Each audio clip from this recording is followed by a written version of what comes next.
Hey guys, this is Vineet here. Welcome to my channel. So इस video में मैं SBI PO का आपका जो मेमोरी बेस्ड पेपर शिफ्ट 2 का जो है, अब मुझे तो पता नहीं, मैंने देखा नहीं है अभी तक पेपर कैसा है। इसका इंग्लिश लाइव आपको अटेम्प्ट करके बताऊंगा कि आप कैसे अपने जो अटेम्प्ट्स है मैक्सिमाइज़ कर सकते हो। तो मैंने देखा आपके एग्ज़ाम में लगभग 58 टू 65 70 लगभग इतने अटेम्प्ट्स हुए हैं ओवरऑल हर शिफ्ट में। कुछ कुछ बच्चों ने इवन 75 के ऊपर भी किया है, कुछ कुछ ने कम भी किया है। तो लेट्स सी क्या होता है। बाकी शिफ्ट्स होने के बाद 16 और 24 को आई थिंक है, जो उसके बाद पता चलेगा बाकी कितना क्या कट ऑफ हो सकता है। बट अभी जितना दिख रहा है बहुत कट ऑफ नहीं बढ़ेगा, बट वैकेंसी कम है तो कट ऑफ कम भी नहीं जाएगा। All right, so let's see, मैं ये अटेम्प्ट करके बताऊंगा आपको। तो ये टेस्ट स्टार्ट करने से पहले मैं आपको बता देता हूँ कि टेक्स्ट बुक पे अभी होली का सेल चल रहा है। ठीक है, ये आज और कल तक रहेगा, 14 मार्च तक। आपको इसमें टेक्स्ट बुक पास और टेक्स्ट बुक पास प्रो बहुत डिस्काउंटेड प्राइस पे मिलेगा। ठीक है, this is the biggest discount on pass pro and pass pro max. 395 में मिल जाएगा आपको। And if you use my code 12% of मिलेगा। ठीक है, वीकेस्ट 12 यूज़ करोगे तो। इसमें टेक्स्ट बुक में क्या क्या है मैं आपको दिखा देता हूँ उनके वेबसाइट पे ही। आपको इनका ट्रेंड बेस्ड फुल टेस्ट भी मिल जाते हैं, प्रीवियस ईयर पेपर्स मिल जाते हैं, प्रो है आपके पास तो।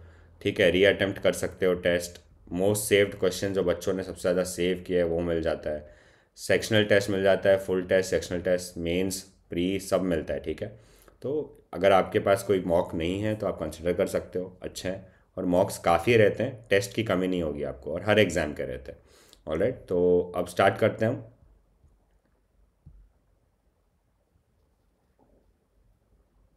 मेरा बस एम आपको बताना है, ठीक है।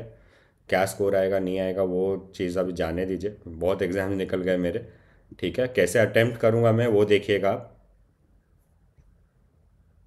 मेन आपका होना चाहिए मैक्सिमाइज करने के लिए। ठीक है, तो कुछ भी क्वेश्चन नहीं उठाना है हमें, जो जल्दी जल्दी हो सके वही उठाएंगे। सो ठीक है, क्या है ये? करेक्ट ऑल्टरनेटिव चूज करना है। She really enjoyed the thrill of the open and so did her husband. ठीक है, रीड करोगे तो ये सब पता चल जाएगा आपको। Fewer people attend a church नहीं होगा, fewer people attend lesser, fewer people attend church. His gestures were more of a turn up, turn on. ठीक है, मतलब एक्साइट करने वाला। ठीक है, देन एक्सपेक्टेड सुना होगा आपने। अभी ये वाले देखिए, ये वाले आपको डायरेक्ट इधर से उठाना है। बी और D, Amazon basin was a hotspot for the cultivation of plants with inhabitants having merged on squash and cassava. ठीक है, ये बी और डी सही लग रहा है। सी एफ देखते हैं। Pirates are plant which can be use to the curve, नहीं, which can be use to identify. C ही होता तो सही होता। ए एफ देख लेते हैं। Rapid action to reduce, it will effectively flatten the curve of species at risk. ठीक है, तो जो रिस्क पे हैं उनको फ्लैटन, उनको कम कर देगा अगर रिड्यूस करेंगे ग्रीन हाउस गैस। तो ये परफेक्ट है, बैठ रही है। बाकी मैं चेक नहीं करूँगा, इतना टाइम नहीं है अभी। ठीक है, refugees and other migrants are exposed to great risk as a result. देखो सी एफ सही है। बी देख लेते हैं। Germany hundreds of foreign practice occur to बराबर नहीं है, बी बराबर नहीं है। इनफैक्ट बी के साथ डी होना चाहिए था। ठीक है, ये ठहल है। उनका लाइसेंस नहीं है फिर भी they have signed up to work. ठीक है, ये हो सकता था बी और डी। ये वाला ऑप्शन देख लेते हैं। ए और एफ के companies have welcome the relaxation by governments to great risk. नहीं, ए और ई सही होता, कोई भी सही नहीं लग रहा है। सी और ई क्या है? Refugees and migrants are exposed across, नहीं, सी भी नहीं है सही। ए और डी तो सही नहीं है। कोई भी सही नहीं है, नन ऑफ दिस। तो टाइम टेकिंग हो गया ये बहुत जल्दी हो जाएगा। Super foods are nutrient, they are in essential part of a balance overall health. ठीक है, फिर क्या है? मैं ऐसे बोल के नहीं पढ़ता हूँ, ये अभी आपके लिए कर रहा हूँ। Different super foods provide a variety of nutrients including and proteins. ठीक है, विटामिन बात हो गया, minerals, antioxidants and proteins. For instance berries are packed that have, on the other hand, seed like chia which are crucial for maintaining heart health. ठीक है, another group of superfoods, ठीक है, calcium, these nutrients are vital for supporting obesity. तो नहीं, मोटापा क्यों support करेगा? Immunity. बात पूरे हेल्थ की हो रही है तो आप देखिए, कॉन्टेक्स्ट से देखिए, इम्यूनिटी की बात है। Additionally nuts like almonds and walnuts provide proteins and good fats that help in boosting, ठीक है, एनर्जी लेवल्स बढ़ा रहा है ये सब बाकी ड्रेनिंग रिड्यूसिंग एक ही सिनोनिम है, ये बराबर नहीं है. However, it is essential to know the balance is key and no single food can provide all the nutrients that body needs. अभी ये क्या है, choose the one that is grammatically as well as contextually correct. Try to eat, गलत है ये. Every of fresh fruit. Kamiya thinks she is more powerful, ये सही है. Riya is driving quickly when the नहीं, ये गलत है. इट वॉज ड्राइविंग या कुछ होना चाहिए. It was a honour to be, it was an honour, ठीक है. अब क्या है, कॉन्टेक्चुअली इनकरेक्ट. ये देखो चेंज कर रहे हैं ये लोग, पहले कॉन्टेक्चुअली करेक्ट था, अभी contextually incorrect. Team along with the coach, सही है ये. Each of the boys has submitted, ये भी सही है. Neither the rain nor the wind. Were नहीं, जब नीदर और नॉर आता है ना तो ध्यान दीजिएगा, नेक्स्ट वाला जो रहता है the wind is a singular thing, तो ये वॉज आएगा, ठीक है. She walked 12 miles which are, ये क्या कॉन्टेक्चुअली 12 माइल्स गलत हो गया, ये विच इज़ होना चाहिए. 12 miles is a single unit, ठीक है. Information in the most the, देखो द आ रहा है तो ये इंडिकेट्स होना चाहिए, सिंगुलर वर्ब होना चाहिए. He was promoted in rank and receipt of free, ठीक है. Knowledge of at least 4 language is required to pass the examination, ये सही है. अभी इनकरेक्ट और मीनिंगलेस वापस से. Data shows a significant increase in, ये सही है. Company there is less people, there is fewer people attending, less people नहीं होता, ठीक है, फ्यूअर. फिर करेक्ट आ गया. Doctor locally, doctor as well as the committee members are accepted. Resorting to violence is not the best solution to an argument. Besides, ये भी गलत है. Locally produced valuables have the advantage of shorter, ये बहुत simple sentence है, ये सही है. अभी ये हम देखते हैं बाद में, इसमें देख लेते हैं वो क्या है, क्या वो क्या फटाफट कर लेंगे. हाँ, as fuel was content to climb, नहीं ये पढ़ना पड़ेगा इसके लिए. ये क्या है, dark. These disturbances have cast a dark shadow. Bright ये सब गलत है. ब्लीक, डार्क मतलब ब्लीक. फिर क्या which of the following words is similar in meaning to continue in the context of the passage. Experts want that food infection में continue, मतलब stop, persist मतलब रहेगा ही थोड़े टाइम के लिए. Handled, various handle the situation. Handle मतलब address, address करना, ठीक है. बाकी तो सब नेग्लेक्ट जैसा करना है, इग्नोर, मिसमैनेज. और क्या है अभी, determine correctly convey the meaning of the given word. Rage मतलब क्या हुआ, गुस्सा, उत्साह, एक्साइटमेंट, ऐसे एकदम. The rage against the new policy, गुस्सा, ये सही है, ठीक है. ए सही है. कौन से ऑप्शन में, 3 ऑप्शन में. His heart was filled with rage, ये भी ठीक है. Fashion trend is all the rage, मतलब फैशन आजकल बहुत ट्रेंडिंग है, तो it has become a rage amongst, ठीक है, सही है सब. She found it difficult to manage her time, सही है ए, ठीक है. The company hired a new CEO to manage up the profit, गलत है. To manage up the profit, manage up करके कुछ नहीं होता. बी गया, ए और सी हो सकता है. It was hard to manage, ठीक है, A C. Sun began to rise over the, ये सही है, ए सही है. सनराइज होता है. हर डिटर्मिनेशन और राइज ऑफ द बुक, गलत है. राइज ऑफ द रैंक्स होता है आई थिंक, बुक तो नहीं होता है. बी गलत है. द एक्सपीरियंस सिग्निफिकेंट, ये भी सही है, ठीक है. टेक्नोलॉजिकल, ये क्या है, these were the 4 option. Rearrangement है. This is very easy, alright, ये आपको करना ही चाहिए. Team management is the task, is the ability होना चाहिए पहले, बी आएगा, या ये दोनों में से एक होगा. ऑफ एन इंडिविजुअल और an organisation to administer and coordinate a group of to perform a task, ठीक है. आर्कियोलॉजिस्ट हैव अनअर्थेड होता है, ठीक है. अनअर्थेड मतलब निकाला है उनने कुछ, तो खोद के या कैसे भी, जो भी है. तो बी आएगा पहले सेंटेंस, तो 2 ही ऑप्शन है बी से. A unique Roman ceremonial languages from a villa just outside Pompeii the city, buried in a volcanic आया तो इरप्शन, तो लास्ट तो सी होना चाहिए, ठीक है. पैंडेमिक हैज़ एम्पलीफाइड, सी वाला ऑप्शन आएगा. The usage of digital payment services, ठीक है, amplified the usage of digital payment services को एम्पलीफाई कर दिया, सही है।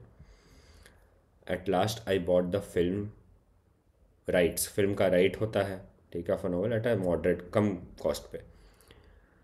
ये सब इजी होता है, ये वाले क्वेश्चंस पहले कर लेके। In order to not be recognised, prank caller है तो वो चाहेगा कि मैं रिकग्नाइज ना हूँ, ठीक है, मुझे कोई पता ना करे मैं कौन हूँ, prank caller distort his voice.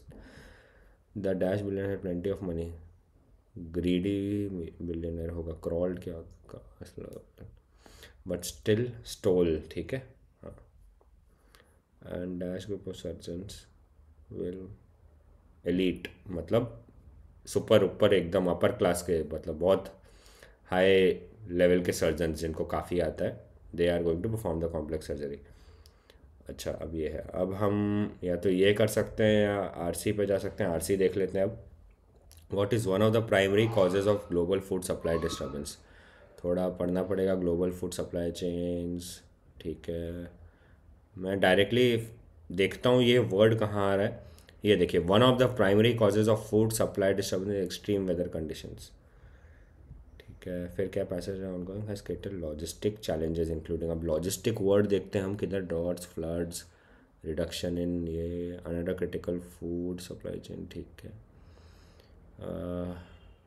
ये देखिए मिल गया logistic, the pandemic has created numerous logistical challenge including labour shortages and transport restrictions. Which crops are specifically mentioned as being affected by extreme weather conditions, देखते हैं ये अभी कहीं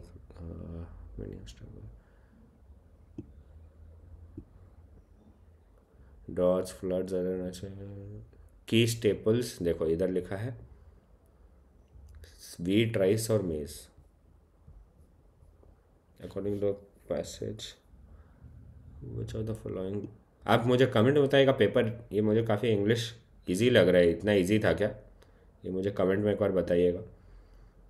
जो द फॉलोइंग, क्योंकि काफ़ी सिंगल सिंगल था, ऐसे लग रहा है बहुत जल्दी हो गया, 10 मिनट के आसपास है अभी भी अपने पास। Climate change has led to unpredictable severe weather plan, ये तो सही लग रहा है क्योंकि एक्सट्रीम वेदर कंडीशंस वो सब के बारे में बोला गया है ना। हाँ, वेदर कंडीशन, हाँ, हैज़ लेड टू, तो ए सही है, ए सही है, तो बी, सी और डी ऑप्शन, ई ऑप्शन तो गए, सी वाला बस सब चेक करेंगे हम, बी चेक करने का ज़रूरत नहीं है। Fuel prices directly impacts cost of, देख लेते हैं।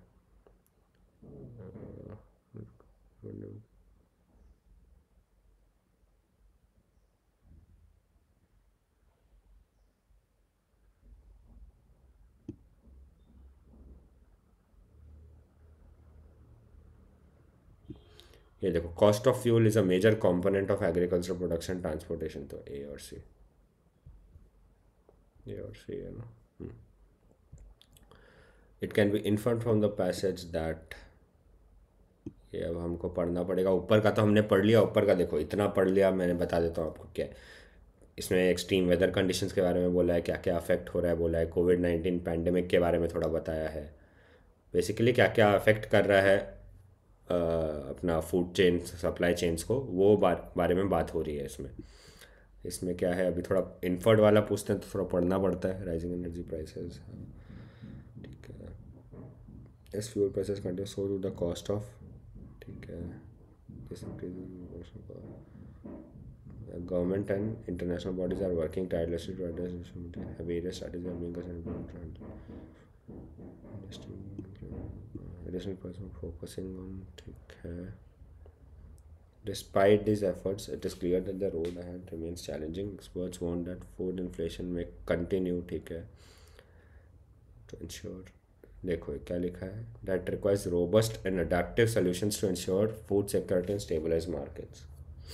अभी भी मतलब इनोवेटिव, तो गवर्नमेंट से नहीं होगा, stabilising both immediate and long term strategies, ये देखो लास्ट के 5-6 लाइन्स पढ़ोगे तो आपको समझ में आएगा कि शॉर्ट टर्म लॉन्ग टर्म दोनों में स्ट्रैटेजीज चाहिए, स्ट्रैटेजीज वर्ड भी यूज़ किया हुआ है। बाकी देखो steps taken so far have completely नहीं, सॉल्व हुआ ही नहीं है फूड चेन सप्लाई चेन का डिसरप्शन, ये तो गलत है, क्लाइमेट चेंज चेन से दिखा रहा है कि एक्सट्रीम वेदर कंडीशन से प्रॉब्लम है। राइजिंग एनर्जी प्राइसेस इधर ही लिखा है कि सिग्निफिकेंट रोल है, तो सब एलिमिनेट करके भी ये तो पता चल जाएगा। वो as fuel price continues the cost of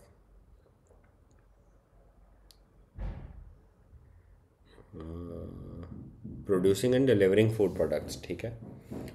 क्योंकि बाकी देखिए आगे बढ़ जाता है, ट्रांसपोर्टेशन इस सब पे बात आ गई है, तो सब चीज़ हो चुका है, हार्वेस्टिंग, प्रोसेसिंग, ग्रोइंग, स्टोरिंग सब हो चुका है। तो जो अब करना है ट्रांसपोर्टेशन से क्या होगा, डिलीवर करना है आपको। तो producing and delivering food products, उस फ्यूल प्राइसेस बढ़ रही है तो यही हुआ ना, अभी आपको डिलीवर करने में कॉस्ट ज़्यादा आएगा। चलिए अभी तक तो सब हो गए, अब ये देख लेते हैं।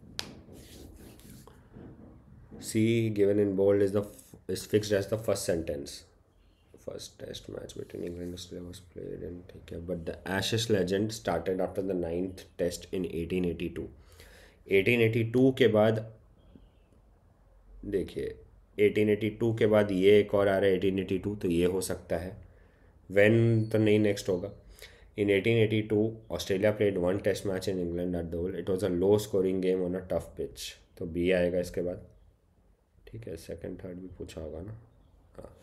फिर सेकंड क्या होगा, ये बी हो गया, ठीक है। अब इसके बाद क्या आएगा, low scoring game on a tough pitch, ये scolded by his captain when the loss. अभी तो हारे नहीं है अभी तक, तो इसमें लॉस वाला नहीं आएगा, ये भी नहीं होगा, ये होगा, ठीक है। क्यों, क्योंकि इधर बोला है लो स्कोरिंग गेम था, टफ पिच था, तो इसके बाद यही सेंटेंस बराबर है। Pete the last batsman needed 10 run to win but was bowled out shocking the Oval crowd. तो ये सेकंड थर्ड सेंटेंस हो गया, मतलब C B F, C B F. उसके बाद क्या आएगा, but was bowled out, Pete was scolded by his captain for not a top batsman to score the runs. A या डी में से एक आएगा, ए या डी में से एक आएगा। लास्ट सेंटेंस ये होगा, British press praise the Australian and criticise the English for the lack of spirit, ये लास्ट होगा, ठीक है।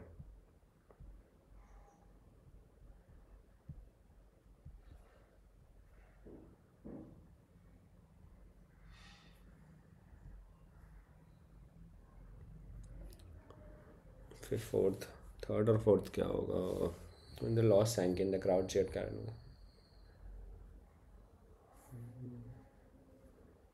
थर्ड आई थिंक ए होगा, फिर क्राउड, या हो सकता है bold out shocking the Oval crowd, फिर क्राउड के बारे में ही बात हो रहा है, when the loss sank in the crowd cheered and carried ball, तो थर्ड सेंटेंस डी हो जाएगा, ठीक है। तो बचा क्या, ए बचा ना, पीट वॉस, ठीक है, ठीक है, हो गया। मैं सबमिट कर रहा हूँ, बाकी सेक्शंस तो अभी नहीं दे रहा हूँ मैं।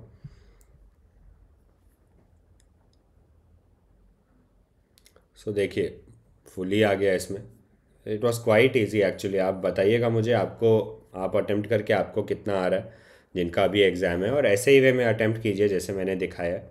आई होप इससे आपको थोड़ा हेल्प मिलेगा, थोड़ा पता चलेगा कैसे अटेम्प्ट कर सकते हो। दिस वॉज ईजी, अगर ये लेवल का आ रहा है तो आपको डेफिनेटली अच्छा स्कोर करना चाहिए, 30+ तो 35+ स्कोर करना ही चाहिए इसमें, ठीक है। बट जिनको इंग्लिश इतना अच्छे से नहीं आ रहा है या वीक है, अच्छे से रीड कीजिए, वो क्या पे प्रैक्टिस कीजिए, ठीक है। और मुझे लगता है इस पेपर में आप 30+ तो स्कोर कर ही सकते थे इंग्लिश में। Alright, so this is it for the video. If you are here for the first time and new to the channel, do not forget to subscribe so that you don't miss out on such videos. Thank you and all the best.